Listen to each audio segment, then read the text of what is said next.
আমার নাম রাজীব। আমার বয়স ৫০ বছর এবং আমি গ্রামে থাকি।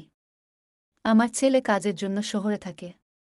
৪ বছর আগে তার বিয়ে হয়েছে। একদিন ভাবলাম ছেলের ও তার স্ত্রীর খোঁজ খবর নিতে শহরে যাই। শহরে পৌঁছানোর পর দেখি ছেলে তখন বাড়িতে নেই। বাড়িতে শুধু বৌমা একা।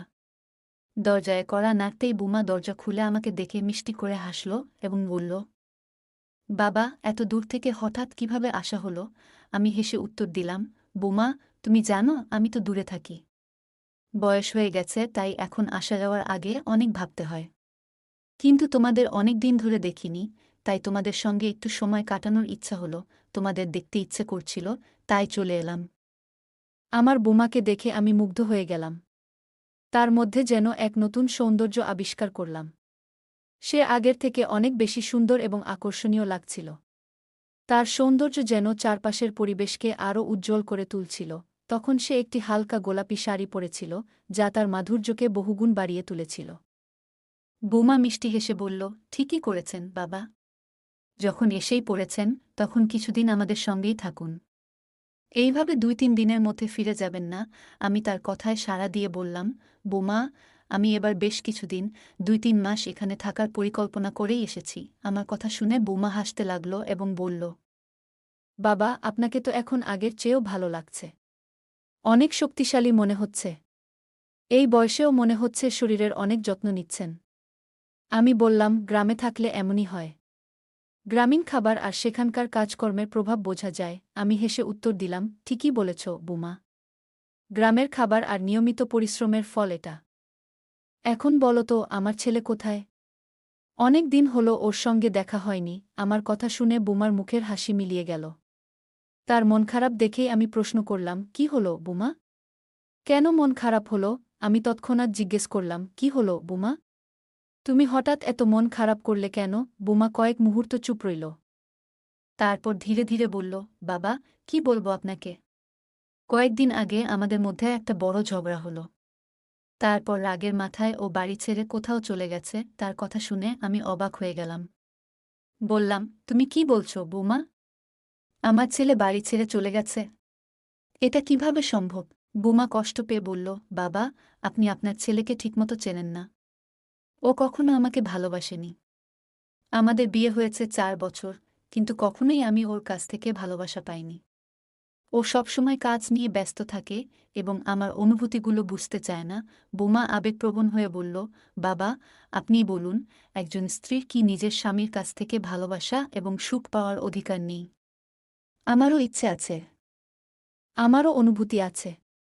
আমি চাই সে আমার সঙ্গে সময় কাটাক, আমার কথা শুনুক। তার এই কথাগুলো শুনে আমি গভীর চিন্তায় পড়ে গেলাম। বললাম, কিন্তু বোমা, তুমি আগে এসব কেন বলনি? যদি তোমার কোনো কষ্ট থাকত, তাহলে আমায় জানাতে এত দেরি করলে কেন? বোমা চোখের জল সামলে বলল, বাবা, আমি চাইনি আমার কারণে কারো মন খারাপ হোক। ভেবেছিলাম সময়ের সঙ্গে সব ঠিক হয়ে যাবে। কিন্তু দিন দিন পরিস্থিতি আরও খারাপ হয়ে গেছে। আমি তার পাশে বসে তাকে সান্ত্বনা দিয়ে বললাম, বোমা, আর চিন্তা করো না। আমি এখনই আমার ছেলে খোঁজ লাগাই। সবকিছু ঠিক করে দেব। আমি বললাম, বোমা, চিন্তা করো না। আমি ওকে খুঁজে বের করব এবং এখানে ফিরিয়ে আনব। তখনই বুমা বলল, বাবা, ওর অফিসের এক বন্ধুর ফোন এসেছিল। তিনি বললেন, আপনার ছেলে তার সঙ্গে আছে। সম্ভবত ও রাগ করে দূরে থাকতে চেয়েছে কিছুদিন। আমি শান্তভাবে বললাম, বুমা, তোমার দুশ্চিন্তা করার দরকার নেই। আমি ওর সঙ্গে কথা বলবো এবং সবকিছু ঠিক করে দেব। এরপর বুমা বিষয়টা বদলে হাসিমুখে বলল, বাবা, এসব কথা ছাড়ুন। বলুন তো, এখানে এসে আপনার কেমন লাগছে? আমি মৃদু হেসে বললাম, এখানে এসে ভালোই লাগছে। কিন্তু তোমার কথাগুলো শুনে মনটা একটু ভারী হয়ে গেছে। তবে তোমাকে দেখে ভালো লাগছে। তোমাকে দারুণ লাগছে, মনে হচ্ছে বিয়ের পর আরও বেশি সুন্দর হয়ে গেছ। আমার কথা শুনে বৌমা একটু লজ্জা পেল এবং বলল, তাহলে কি আগে আমাকে ভালো লাগতো না? আমি হেসে উত্তর দিলাম, আগেও ভালো লাগতো, কিন্তু এখন যেন আরও বেশি ভালো লাগছে। হয়তো বয়সের কারণে এখন সবকিছু আরও গভীরভাবে অনুভব করতে পারছি। আমার বোমা ছিল খুবই খোলা মনের এবং সহজ স্বভাবের। আমি যাই বলি সে সব কিছু সহজভাবে নিত। কখনো আমার কথায় মন খারাপ করত না বা কোনো অস্বস্তি অনুভব করত না। সে খুব সহজভাবে হাসত এবং খোলামেলা কথা বলত। কিছুক্ষণ পর বুমা হেসে বলল, বাবা, একটা কথা জিজ্ঞাসা করব। আমি মুচকি হেসে বললাম, বলো বুমা, কি জানতে চাও? আমি বললাম, বুমা, যেটা জানতে চাও নির্দ্বিধায় জিজ্ঞেস করো। বুমা একটু ইতস্ত করে প্রশ্ন করল, মা চলে যাওয়ার পর কি আপনি কখনো নিজের জীবনে আনন্দ খুঁজে পাওয়ার চেষ্টা করেছেন? তার এই প্রশ্ন শুনে আমি কিছুক্ষণ চুপ থেকে হেসে বললাম, বুমা, তুমি তো জানো আমার আগ্রহ কোনো নতুন বয়সী মেয়েদের দিকে নয়, বরং তোমার মতো বয়সের মানুষের সঙ্গ আমার ভালো লাগে। আমার এই কথায় সে একটু অবাক হল এবং হালকা মজার সুরে বলল, হ্যাঁ, এটা জানি। তাই তো আপনি সবসময় আমার আশেপাশে থাকেন, আমার পিছনে ঘুর ঘুর করেন। আমি মৃদু হেসে বললাম, বোমা, এতদিন দূরে থাকলেও তোমার চিন্তা, তোমার সুখ এবং তোমার কথাগুলো সবসময় আমার মনে ছিল। আমার এই কথা শুনে বোমা প্রথমবার একটু লজ্জা পেল এবং মৃদু হেসে সেখানে থেকে চলে গেল। একদিন আমি বোমার ঘরে গেলাম। ভেতরে গিয়ে দেখলাম সে ল্যাপটপে কিছু দেখছে। সে স্ক্রিনে এতটাই মনোযোগী ছিল যে আমার আশা টেরই পায়নি। আমি স্বাভাবিকভাবে জিজ্ঞেস করলাম, বোমা, কি দেখছ? আমার কথা শুনে সে হঠাৎ চমকে উঠল। তৎক্ষণাৎ ল্যাপটপের স্ক্রিন বন্ধ করে আমার দিকে তাকাল। তার চোখে একটা অদ্ভুত ভাব ছিল। বোমার চোখে একটু দ্বিধা দেখা গেল, কিন্তু সে কিছু বলল না। আমি আবার জিজ্ঞাসা করলাম, কি হলো বোমা? এত মন দিয়ে কি দেখছিলে? সে আমার প্রশ্ন এড়িয়ে যাওয়ার চেষ্টা করল এবং ইচ্ছে করেই প্রসঙ্গ পাল্টাতে বলল, বাবা, আপনি এখানে কেন এসেছেন? কিছু প্রয়োজন ছিল। আমি মৃদু হেসে বললাম, বোমা, সত্যি বলতে কি, আমার একটু ক্ষুধা লেগেছে। কিছু খাবারের ব্যবস্থা করতে পারবে? সে তৎক্ষণাৎ উঠে দাঁড়াল এবং বলল, ঠিক আছে, আপনি বসুন, আমি আপনার জন্য কিছু বানিয়ে আনি। এরপর সে দ্রুত ঘর থেকে বেরিয়ে গেল। তার তড়িঘড়ি করে বেরিয়ে যাওয়ার ভঙ্গি দেখে আমার মনে হলো সে যেন কিছু লুকানোর চেষ্টা করছে। তার আচরণে একটা অস্বস্তি স্পষ্ট ছিল, যা আমি সহজেই বুঝতে পারলাম। বোমা যখন ঘর থেকে বেরিয়ে গেল, তখন আমি ভাবতে লাগলাম তার এমন আচরণের কারণ কি হতে পারে। বোমা ঘর থেকে বেরিয়ে যাওয়ার পর আমার কৌতূহল ক্রমশ বাড়তে লাগল। মনে হচ্ছিল, কি এমন বিষয় যা সে এত মনোযোগ দিয়ে দেখছিল, আর কেন আমার আসার সঙ্গে সঙ্গে সে ল্যাপটপ বন্ধ করে দিল? নিজেকে সামলে রাখা কঠিন হয়ে পড়ল।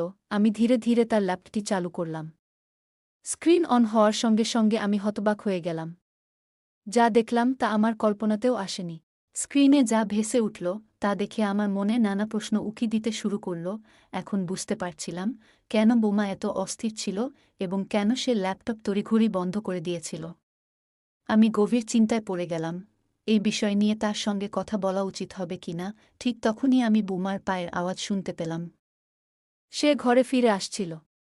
আমি তৎক্ষণাৎ ল্যাপটপ বন্ধ করে পাশে রেখে দিলাম, এমন ভাব করলাম যেন কিছুই দেখিনি। বোমা ঘরে ঢুকে মৃদু হাসি দিয়ে বলল, বাবা, আমি আপনার জন্য খাবার বানিয়ে এনেছি। আপনি তো বলেছিলেন ক্ষুধার্ত, তাই তাড়াতাড়ি কিছু তৈরি করে ফেললাম। চলুন, খেয়ে নিন। তার কথা শুনে আমি কিছুটা অস্বস্তি অনুভব করলাম। ভাবতে লাগলাম বিষয়টা সরাসরি তার সঙ্গে আলোচনা করব কিনা। মনে হল, যদি তাকে বলি, বৌমা, তুমি কি আমার সঙ্গে তোমার মনের কথা শেয়ার করতে চাও? আমি মনে মনে ভাবলাম, যদি আমি এ বিষয়ে কিছু বলি বা কোনো সমাধান দেওয়ার চেষ্টা করি, তাহলে বৌমা হয়তো অস্বস্তি বোধ করবে বা বিরক্ত হয়ে যাবে। এই ভেবে আমি চুপ থাকার সিদ্ধান্ত নিলাম। বুঝলাম বিষয়টি গুরুতর এবং তার ইচ্ছার বিরুদ্ধে কিছু বলা ঠিক হবে না। তাই আমি আর কোনো প্রশ্ন না করে তার সঙ্গে খাবারের টেবিলে বসে পড়লাম। এক রাতে, যখন সবকিছু শান্ত, তখন আমি বোমার ঘর থেকে মৃদু কথা বলার শব্দ শুনতে পেলাম। মনে হলো সে কারো সঙ্গে কথা বলছে। শব্দগুলো স্পষ্ট ছিল না, তবে তার কথা বলার ভঙ্গি আমার মনে অস্বস্তি তৈরি করল। শুরুতে বিষয়টি উপেক্ষা করার চেষ্টা করলাম, কিন্তু সময়ের সঙ্গে আমার কৌতূহল বেড়ে গেল। ভাবতে লাগলাম, এত রাতে বোমা কার সঙ্গে কথা বলছে। কিছুক্ষণ নিজেকে সংযত রাখার চেষ্টা করলাম, কিন্তু শেষ পর্যন্ত নিজেকে থামাতে পারলাম না। আমি আস্তে আস্তে তার ঘরের দিকে এগোলাম। দরজাটা সামান্য খোলা ছিল। শব্দ না করে আমি ভেতরে উঁকি দেওয়ার চেষ্টা করলাম। বোমা ফোনে কারো সঙ্গে কথা বলছিল। তার কণ্ঠস্বর খুব ধীর এবং নরম ছিল, কিন্তু কয়েকটি শব্দ আমার কানে এসে পৌঁছাল। আমি তাকে বলতে শুনলাম, তোমাকে এই ব্যাপারে আমাদের বাড়িতে আসতে হবে এবং সারা রাত এখানে থাকতে হবে। তার এই কথা শুনে আমি হতবাক হয়ে গেলাম। আমার চোখ বিস্ময়ে বড় হয়ে গেল। মনের মধ্যে একের পর এক প্রশ্ন উঠতে লাগল। আমি নিজের কানকে বিশ্বাস করতে পারছিলাম না। ভাবতে লাগলাম, আমি কি শুনলাম? এটি কি সেই বোমা যাকে সবসময় সরল এবং সৎ মনে করতাম? সে এমন কথা কেন বলল? আর কার সঙ্গে কথা বলছে? এরপর দেখলাম ফোন রেখে দেওয়ার পর বোমা ঘরে এদিক সেদিক হাঁটাহাঁটি করছে। দেখে মনে হচ্ছিল সে যেন কোনো প্রস্তুতি নিচ্ছে। তার এই অস্বাভাবিক আচরণ আমার মনে আরও সন্দেহ তৈরি করল। আমি সেখানে বেশিক্ষণ দাঁড়িয়ে থাকতে পারলাম না। ভাবলাম, যদি সে আমাকে দেখে ফেলে তাহলে হয়তো ভুল বুঝবে। এই চিন্তা মাথায় আসতেই আমি ধীরে ধীরে নিজের ঘরে ফিরে এলাম। বিছানায় শুয়ে পড়ার পরও তার কথাগুলো এবং তার আচরণ আমার মনে ঘুরপাক খেতে লাগল। সে কার সঙ্গে কথা বলছিল? সত্যি কি সে কাউকে বাড়িতে আসার জন্য বলেছিল? যদি তাই হয় তবে কেন সেই রাতে অনেক চেষ্টা করেও ঘুমাতে পারলাম না? অস্থিরতা আমাকে ঘুমাতে দিচ্ছিল না। বোমার কথাবার্তা এবং তার অদ্ভুত আচরণে আমার বিশ্বাস হচ্ছিল না। আমার মাথায় একের পর এক প্রশ্ন ঘুরপাক খাচ্ছিল, আর ভাবছিলাম এই পরিস্থিতিতে আমার কি করা উচিত। সকালে যখন ঘর থেকে বের হলাম তখন দেখলাম বোমা স্নান সেরে ঘর থেকে বের হচ্ছে। তার ভেজা চুলে তোয়ালে জড়ানো। সে তখন নিজের চুল শুকানোর কাজে ব্যস্ত ছিল। তার সরলতা এবং স্নিগ্ধতা দেখে মনের ভিতর এক প্রশান্তি অনুভব করলাম। কিন্তু নিজেকে সমত রেখে বললাম, বৌমা, একটু নাশতা দেবে? বেশ ক্ষুধা পেয়েছে। সে হাসিমুখে রান্নাঘরের দিকে গেল। কিছুক্ষণ পর আমার জন্য নাশতা নিয়ে এলো। আমার সামনে নাশতা রাখতে আসার সময় হঠাৎ তার পা পিছলে গেল। সে ভারসাম্য রাখতে না পেরে মেঝেতে পড়ে গেল এবং ব্যথায় কাতরাতে লাগল। আমি আতঙ্কিত হয়ে তার সাহায্যের জন্য ঝুঁকলাম। তার হাত দুটি শক্ত করে ধরে তাকে তুলতে চেষ্টা করলাম। সেই মুহূর্তে তার হাতে স্পর্শ করার পরেও আমি তাকে সহানুভূতির সুরে জিজ্ঞেস করলাম, কিছু লাগেনি তো? সে ব্যথা সামলে নিয়ে আস্তে আস্তে উঠে দাঁড়াল এবং বলল, না, তেমন কিছু নয়। আমি স্বস্তি পেলাম এবং তাকে বসতে বললাম। সকালের বাতাসে অদ্ভুত এক অনুভূতি কাজ করছিল, যা শব্দে প্রকাশ করা কঠিন। ওই মুহূর্তে তার চোখে তাকালাম। চোখে যেন হালকা ক্লান্তি ছিল, তবে সেখানে এমন কিছু ছিল যা আমি বুঝে উঠতে পারছিলাম না। তাকে সাহায্য করার সময় তার হাত ধরে রেখেছিলাম কিছুক্ষণ। মনে হচ্ছিল জানতে চাই এই পরিস্থিতি তার কেমন লাগছে। বৌমা আমার দিকে তাকালো, কিন্তু কিছু বলল না।